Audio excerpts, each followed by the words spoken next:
Hi சுட்டீஸ், எப்படி இருக்கீங்க? நல்லா இருக்கீங்களா? இன்றைக்கி ஒரு கதை சொல்லலாமா? அதாவது ஒரு ஊரில் ஒரு குரு இருந்தார். குரு அப்படின்னாவே அவங்கக்கிட்ட சீடர்களும் படிப்பாங்க இல்லையா?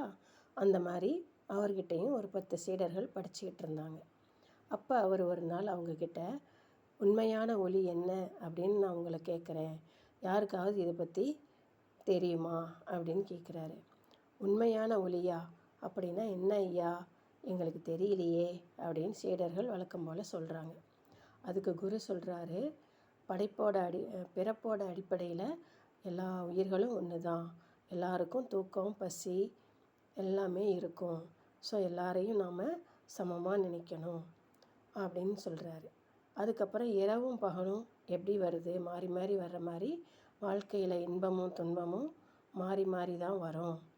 இப்போ உங்ககிட்ட நான் கேள்வி கேட்க போகிறேன் அப்படின்னு சொல்கிறாரு.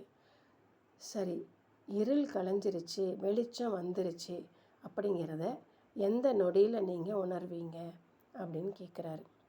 அப்போ ஒரு சீடன் எந்திரிச்சு சொல்கிறாரு, ஐயா, தொலைவில் இருக்கிற விலங்கு குதிரையா கழுதியா அப்படின்னு அடையாளம் காணக்கூடிய நொடியில், அந்த நொடியில் நான் வெளிச்சம் வந்துட்டதா நான் அறிஞ்சிக்குவேன் அப்படின்னு சொல்கிறாரு. இல்லை வேறு யாராவது சொல்லுங்கள் அப்படிங்கிறார். அப்போ இன்னொரு சீடன் சொல்கிறான், குருவே, தூரத்தில் இருக்கிறது ஆலமரமா அல்லது அரச மரமா அப்படின்னு அடையாளம் காணக்கூடிய நேரத்தில் நான் விடிஞ்சிருச்சு அப்படின்னு தெரிஞ்சுக்கலாம். அந்த டைமில் தான் நான் விடிஞ்சிருச்சுன்னு அறிஞ்சுக்குவேன் அப்படின்னு சொல்கிறாரு. உடனே குரு சொல்கிறாரு, இது இல்லை, இன்னும் வேறு பதில் நான் எதிர்பார்க்குறேன் அப்படின்னு சொல்கிறாரு. அதுக்கு மற்ற சீடர்கள்லாம் சொல்கிறாங்க, சரிங்க ஐயா, நீங்களே சொல்லிடுங்க அப்படின்னு கேட்குறாங்க. அப்போ அந்த குரு சொல்கிறாரு, அதாவது நம்ம எப்போ ஒரு மனிதனை பார்க்கும்போது இவன் என் கூட பிறந்தவர் அப்படின்னு நீங்கள் நினைக்கிறீங்களோ அப்போ தான் உண்மையான ஒளி உங்களுக்குள்ளே ஏற்படுது அப்படின்னு சொல்கிறாரு. இரவும் பகலும் கால வேறுபாடுகள் தான், ஆனால் உண்மையான ஒளி எங்கே இருக்குது? நம்ம உள்ளத்தில் தான் இருக்குது அப்படின்னு சொல்கிறாரு. உள்ளுக்குள்ளே ஒளி இல்லை அப்படின்னா வெயில் கூட நமக்கு இருட்டாக தான் தெரியும் அப்படின்னு சொல்லிட்டு, சரி நாளைக்கு பார்க்கலாம் அப்படின்னு கிளம்பிடுறாரு. அவர் அப்போது பக்கத்து கிராமத்துக்கு போகலாம் அப்படின்னு போகிறாரு. குதிரையை எடுத்துக்கிட்டு இருட்டுறதுக்குள்ளே போய் சேரணும் அப்படின்னு போயிட்டுருக்காரு. அப்படி போயிட்டுருக்கும்போது அவர் வழியில் ஒரு ஆள் மயங்கி விழுகிறத பார்க்குறாரு. அச்சோ, ஒரு பையன் இப்படி மயங்கி கிடக்கிறானே, நாம் போய் தண்ணி கொடுக்கலாம் அப்படின்னு சொல்லிட்டு அவரை போய் தண்ணி எடுத்து கொடுக்குறாரு. தண்ணியை குடிச்சிட்டு இப்போ எப்படி இருக்குது அப்படின்னு அந்த பையனை கேட்குறாரு. அந்த ஆள், இப்போ நல்லா இருக்குங்க ஐயா அப்படின்னு சொல்கிறாரு.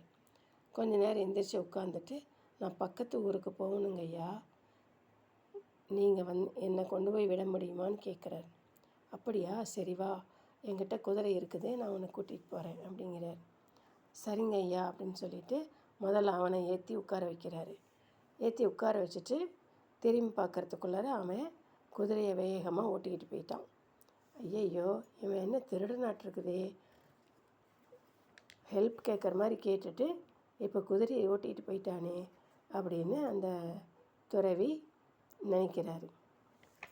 நினச்சிட்டு இப்போ என்ன பண்ணுறது அப்படின்னு யோசிக்கிறாரு. சரி, எப்படியோ அந்த பக்கத்து ஊரில் சந்தை இருக்கும், அந்த சந்தைக்கு போய் இன்றைக்கி ஒரு குதிரையை வாங்கிட்டு ஊருக்கு போயிடலாம் அப்படின்னு போகிறாரு. அப்போ அந்த இடத்துல அவரோட குதிரை நிற்கிறது தெரியுது. அட, அது என்னோடய குதிரையாட்டிருக்கே அப்படின்ட்டு பக்கத்தில் போகிறாரு. அங்கே போய் பார்த்தா இவன் ஒரு ரோட்டில் மயங்கி விழுந்து கிடந்தாருல்ல குரு போகிற வழியில், அந்த ஒரு ஆள் அங்கே நிற்கிறான். அட குழந்தா, எங்கே நிற்கிற அப்படின்னு கேட்குறாரு. நீங்களா? அவன் அதிர்ச்சி ஆயிட்டான். உடனே, ஆமாம் நானே தான் அப்படின்னு. ஆமாம், நீ எதுக்கு என்னோடய குதிரையை எடுத்துகிட்டு வந்த அப்படின்னு கேட்குறாரு. சரி, எடுத்துகிட்டு வந்துட்ட, ஆனால் நீ யார்கிட்டையும் சொல்லாத அப்படிங்கிறாரு. ஏன், எதை சொல்லக்கூடாதுங்கிறீங்க அப்படின்னு கேட்குறான். அப்போ அவன் மனசுக்குள்ளே நினைக்கிறான், இவர் யார்கிட்டையோ எல்லாம் ஏமாந்துட்டாருன்னு மற்றவங்க இவரை தப்பாக நினச்சிருவாங்கன்னு நினைக்கிறாராட்டிருக்குது அப்படின்னு இவர் நினைக்கிறார். அதாவது குதிரையை நீயே வச்சுக்கோ, ஆனால் உனக்கு இது எப்படி கிடைச்சதுன்னு யார்கிட்டையும் சொல்லாத அப்படின்னு குரு சொல்கிறாரு. உடனே அவன் யோசிக்கிறான், ஏன் இப்படி சொல்கிறாரு அப்படின்ட்டு.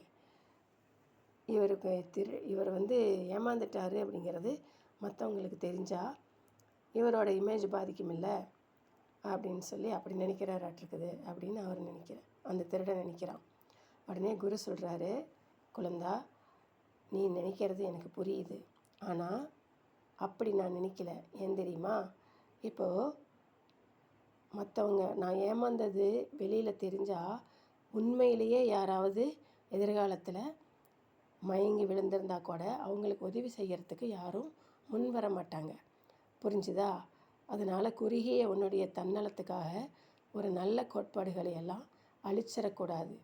அதனால் குதிரையை நீ வச்சுக்கோ, ஆனால் எப்படி கிடைச்சதுன்னு யாருக்கிட்டையும் சொல்லாத அப்படின்னு சொல்கிறாரு. அந்த குருவோட பெருந்தன்மையை பார்த்துட்டு அந்த ஆள் அப்படியே தலை குனிஞ்சு நிற்கிறாரு. எவ்வளோ நல்ல குரு, இவர்கிட்ட போய் நாம் திருடிட்டோமே அப்படின்னு அவனுக்கு மனசுக்கு ரொம்ப கஷ்டப்படுறான். உடனே குருக்கிட்ட மன்னிப்பு கேட்குறான். குட்டீஸ், இந்த கதையிலேருந்து நீங்கள் தெரிஞ்சுக்கிறது என்ன? மற்றவங்களுடைய பொருளுக்கு ஆசைப்படக்கூடாது. புரிஞ்சுதா? ஓகே செல்லம்ஸ், இன்னொரு கதையில் சந்திக்கலாம். நன்றி. வாழ்க வளமுடன். வழக்கம் போல் ஷேர் பண்ணுங்கள், லைக் பண்ணுங்கள், சப்ஸ்கிரைப் பண்ணுங்கள், மறக்காமல் பெல் பட்டனை ப்ரெஸ் பண்ணுங்கள்.